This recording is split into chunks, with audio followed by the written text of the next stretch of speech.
Islam pada masa modern. PAI kelas 11 semester genap. Disusun oleh nama Muhammad Masyirul Azzam. Absen 15. Kelas 11 Tu 3. Materi. Kondisi pada masa modern. Masa modern dalam sejarah Islam dimulai dari tahun 1800 hingga sekarang. Periode ini diawali dengan kondisi yang memprihatinkan di mana dunia Islam mengalami kemunduran total sementara bangsa Eropa mengalami kemajuan pesat dalam ilmu pengetahuan, teknologi, dan militer. Keterpurukan, kerajaan besar seperti Safawi dan Mughal hancur, dan banyak negara muslim jatuh ke tangan penjajah. Kebangkitan. Pada abad ke-20, muncul kesadaran bagi tokoh-tokoh Islam untuk mengevaluasi diri dan melakukan pembaruan, tajdid, guna melepaskan diri dari penjajahan dan mengejar ketertinggalan. Nama-nama tokoh. Muhammad Ali Pasha, Rifa'ah Baidawi Rifa'at Al-Tahtawi, Jamaluddin Al-Afghani, Muhammad Abduh dan Rashid Rida, Muhammad Iqbal, Kiai Haji Ahmad Dahlan, Kiai Haji Hashim As'ari, Muhammad Abduh, 1849-1905. Murid Jamaluddin Al-Afghani yang menjadi mufti besar Mesir. Kontribusinya. Rasionalisme. Menekankan bahwa Islam adalah agama yang masuk akal dan mendorong penggunaan akal, ijtihad, dalam menafsirkan agama.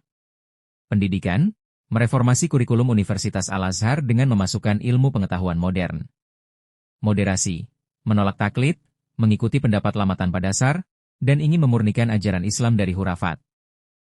Rifa'ah At-Tahtawi, 1801-1873, adalah tokoh intelektual dan pemikir besar yang menjadi pionir kebangkitan Islam dan modernisasi di Mesir setelah era Muhammad Ali Pasha. Berikut kontribusinya. Pendidikan, memimpin misi pelajar ke Paris, 1826, dan mendirikan sekolah bahasa, Madrasah Al-Alsun, untuk menerjemahkan ilmu barat. Pemikiran, menegaskan bahwa ilmu pengetahuan modern tidak bertentangan dengan Islam. Nasionalisme, mengenalkan konsep cinta tanah air, hubbul watan, sebagai bagian dari identitas bangsa. Hak perempuan, mendorong pendidikan bagi wanita agar bisa berperan dalam kemajuan masyarakat. Karya utama, buku Takhlis Al-Ibris, yang berisi catatan tentang kemajuan peradaban di Paris. Kiai Haji Ahmad Dahlan, 1868-1923, adalah pahlawan nasional Indonesia dan pendiri organisasi Muhammadiyah. Kontribusinya Muhammadiyah, 1912 Sedi mendirikan organisasi ini di Yogyakarta untuk memurnikan ajaran Islam dan memajukan umat. Pemurnian agama, mengajak umat kembali ke Al-Quran dan hadis serta memberantas TBC, tahayul, bid'ah, curafat. Modernisasi sosial, memelopori sistem sekolah Islam modern, panti asuhan, dan rumah sakit untuk menolong rakyat. Arah kiblat, melakukan pembaruan arah kiblat yang benar berdasarkan perhitungan astronomi, ilmu falak. Jamaluddin Al-Afghani, 1838-1897, adalah tokoh intelektual, aktivis politik, dan pembaru Islam yang sangat berpengaruh di abad ke-19. Pan-Islamisme, menyerukan persatuan seluruh umat Islam untuk melawan penjajahan Barat. Kontribusinya adalah anti-penjajahan, sangat vokal menentang dominasi politik dan ekonomi Eropa di tanah Muslim. Modernisasi pemikiran, mengajak umat Islam kembali menggunakan akal, rasionalisme, dan menguasai sains.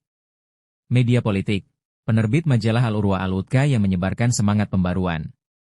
Muhammad Iqbal, 1877-1938, adalah seorang penyair, filsuf, dan politikus besar dari India Muslim yang menjadi inspirator utama berdirinya negara Pakistan. Kontribusinya filsafat Hudi, diri mengajarkan penguatan kepribadian dan jiwa manusia agar umat Islam menjadi kreatif, mandiri, dan bersemangat. Bapak spiritual Pakistan, ia adalah tokoh pertama yang mengusulkan secara resmi konsep negara terpisah bagi umat Islam di India. Sains dan Islam, berpendapat bahwa Islam sangat sejalan dengan ilmu pengetahuan modern dan mendorong umatnya untuk terus maju. Sastra, dikenal sebagai penyair dari Timur melalui karya-karya legendarisnya seperti Asrar Ehudi dan Zar PKLM. Kiai Haji Hashim Asy'ari, 1871-1947, adalah pahlawan nasional Indonesia dan pendiri Nahdlatul Ulama, NU, organisasi Islam terbesar di dunia. Kontribusinya. Nahdlatul Ulama, 1926 Sedi mendirikan NU untuk menjaga tradisi Islam Ahlus Sunnah wal Jamaah. Resolusi Jihad, memerintahkan perang melawan penjajah yang menginspirasi pertempuran 10 November. Pendidikan, membangun pesantren Tebu Ireng sebagai pusat ilmu agama. Hadratus Syaikh, gelar kehormatan sebagai ahli hadis tingkat tinggi. Muhammad Ali Pasha dari Mesir. Muhammad Ali Pasha, 1769-1849, sering dijuluki sebagai Bapak Mesir Modern. Ia adalah seorang perwira militer Albania yang naik pangkat hingga menjadi wazir dan memegang kekuasaan di Mesir dan Sudan. Berikut poin pentingnya. Militer, menghapus sistem Mamluk dan membentuk tentara modern bergaya Eropa. Ekonomi, mengenalkan penanaman kapas sebagai komoditas ekspor utama dan membangun sistem irigasi besar-besaran. Pendidikan, mengirim pelajar ke Eropa dan mendirikan sekolah-sekolah teknik serta kedokteran. Industri, membangun pabrik senjata, tekstil, dan galangan kapal untuk kemandirian. Kesimpulannya, tokoh Islam zaman modern bertujuan untuk membangkitkan kembali kejayaan umat yang tertinggal dari Barat. 3 poin utamanya adalah purifikasi, memurnikan ajaran Islam dari tahayul dan kembali ke Al-Quran serta hadis, ijtihad, membuka kembali pemikiran kritis agar Islam relevan dengan sains dan teknologi modern, perlawanan, melawan penjajahan melalui persatuan politik, pan-Islamisme, dan pembaruan sistem pendidikan.